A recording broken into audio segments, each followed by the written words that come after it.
This happened about 4 years ago when I moved to a small town in Pennsylvania for work. At the time, I had just accepted a new job managing IT systems for a local manufacturing company. The job was good, but the town itself was pretty quiet and honestly a little boring. Most of the houses there were older, and a lot of people rented instead of buying. That's how I ended up finding the place. It was a small 2-story rental house about 10 minutes outside the town center.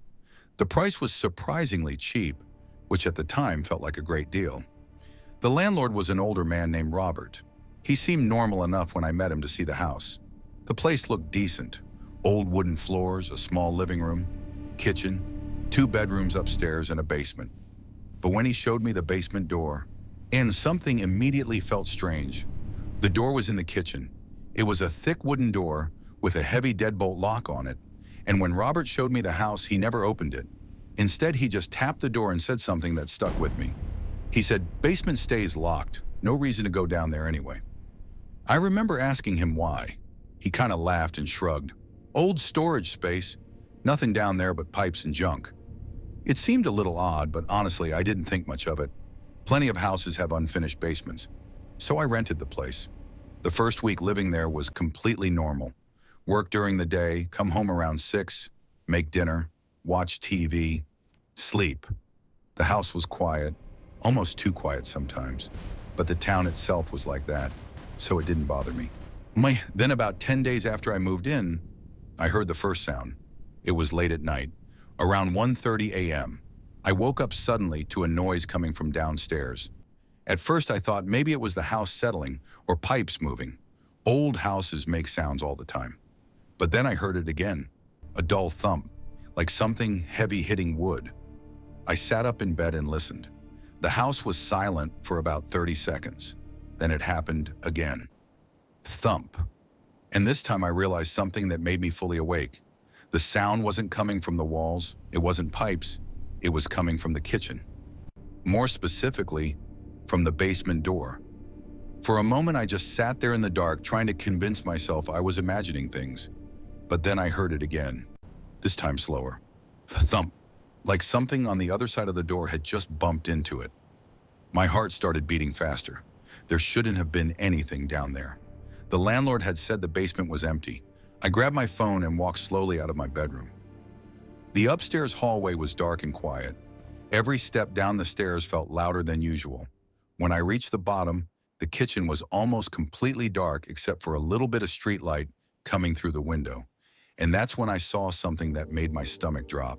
The basement door. The handle was moving, very slowly, like something on the other side was trying to turn it. For a few seconds, I just stood there in the dark kitchen, staring at the basement door. The handle had definitely moved. I wasn't imagining it. My first thought was that maybe the wind had somehow pushed the door from the other side. But that didn't make sense. The basement was completely sealed, and the door was locked. I slowly walked closer, holding my phone so the screen light lit up the floor. The house was completely silent now. No more thumping, no more movement, just the quiet hum of the refrigerator. I stood right in front of the basement door, staring at the handle. It looked normal, still, but something about the situation made my skin crawl. Then suddenly, thump. The sound came again, louder this time, and it came from directly behind the door. I jumped back instinctively. My heart was pounding in my chest. Whatever had made that sound was definitely inside the basement. For a moment, I actually considered unlocking the door just to check what was going on. But the memory of what the landlord said stopped me. Basement stays locked. Something about the way he had said that suddenly felt different in my mind. Almost like it wasn't just a suggestion. It was a warning. I stepped back from the door and went upstairs. That night I barely slept. Every small sound in the house made me sit up and listen. But the basement stayed quiet for the rest of the night. The next morning I tried to convince myself it had been something simple. Maybe a loose pipe. Maybe something falling over. Old houses can make weird noises. But the feeling didn't go away. So that evening when I got home from work, I decided to take a closer look at the basement door. In the daylight, the whole thing looked less scary. The door was old but solid. The deadbolt was on the outside, which meant the basement was locked from the kitchen side, not from inside. I knelt down and looked at the small gap under the door. It was completely dark. No light, no movement. I even knocked on the door a few times just to see if anything would happen. Nothing. No response. For a moment, I felt stupid for being so nervous the night before, but that night, the sounds came back, this time earlier. Around 12:50 a.m., I was sitting in the living room watching TV when I heard it, a slow dragging sound, like something heavy moving across the basement floor. Then, thump, the same sound against the door. I muted the TV and listened. The sound happened again. And this time there was no mistaking it. Something was definitely moving down there. My stomach started to twist with anxiety. I grabbed my phone again and walked slowly into the kitchen. The basement door was right where I had left it, closed, locked. But then something happened that made the situation much worse. The door handle moved again, slowly, then faster, like someone was trying to force it open. I took a step back. My mind was racing, because there was only one explanation that made sense now. Something, or someone, was trapped inside the basement.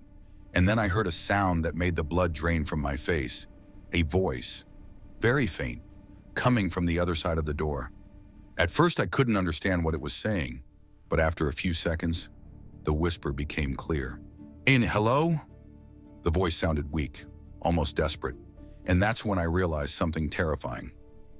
That basement door had been locked before I moved in, which meant if someone was down there, they had been there for days, maybe longer. For a few seconds after hearing that voice, I couldn't move. I just stood there in the kitchen staring at the basement door. My brain was trying to process what I had just heard. Someone had spoken, from the other side of the basement door. My first instinct was panic. Every horror movie scenario started running through my head at once. But then the voice spoke again, very weak, almost like the person had no energy left. Please. That changed everything. If someone was actually trapped down there, then this wasn't just strange, it was serious. My hands were shaking as I grabbed the deadbolt. I hesitated for a moment. Part of me remembered the landlord's warning. Basement stays locked, but if someone was down there, I couldn't just ignore it, so I unlocked the door. The sound of the deadbolt sliding open felt incredibly loud in the quiet kitchen. For a moment, nothing happened. Then slowly, I pulled the door open. The basement stairs were immediately visible. They went straight down into complete darkness. No lights were on. A cold, damp smell rose up from below. The kind of smell you get in old basements.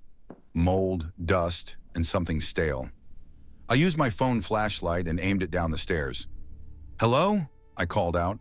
My voice echoed slightly down the steps. For a few seconds, there was no response. Then I heard a movement, a slow shifting sound, and a weak voice from somewhere in the darkness below. Up here. That made my heart race again. I started down the stairs carefully. Each step creaked under my weight. The basement was larger than I expected. Concrete floor, old pipes running across the ceiling, and a few shelves along the walls. But something immediately stood out. There were chains bolted into the concrete wall and a metal ring attached to one of them. That alone made my stomach turn. But the worst part was what I saw sitting against the far wall. A man. He looked thin, extremely thin. His clothes were dirty and torn, and his wrists were still partially attached to the chain on the wall. For a moment, neither of us said anything. He just stared at me like he couldn't believe I was real. Then he spoke again. You opened it. His voice sounded exhausted. I rushed over and helped him sit up.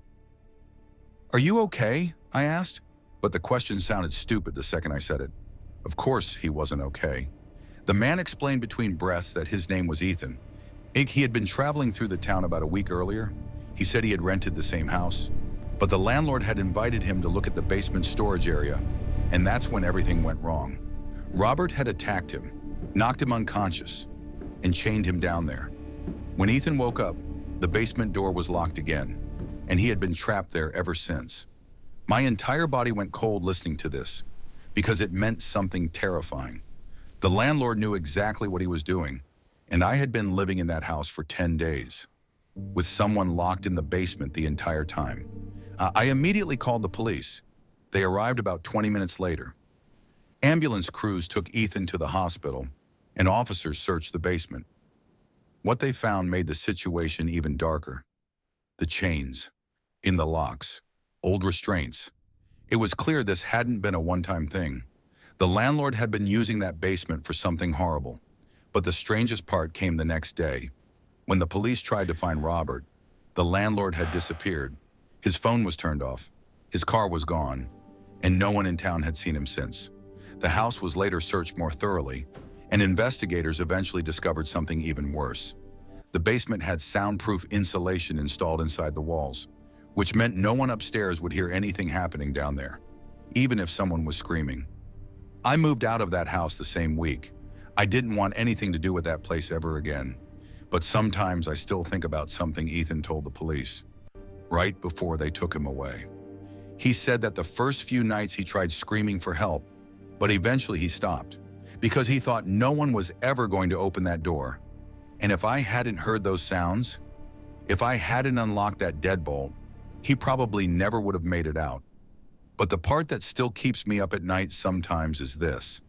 The landlord never came back for Ethan, which means when I moved into that house, he must have already known someone was trapped down there. And yet he still rented the place to me, like nothing was wrong, which makes me wonder how many other people had lived in that house before me without ever opening the basement door.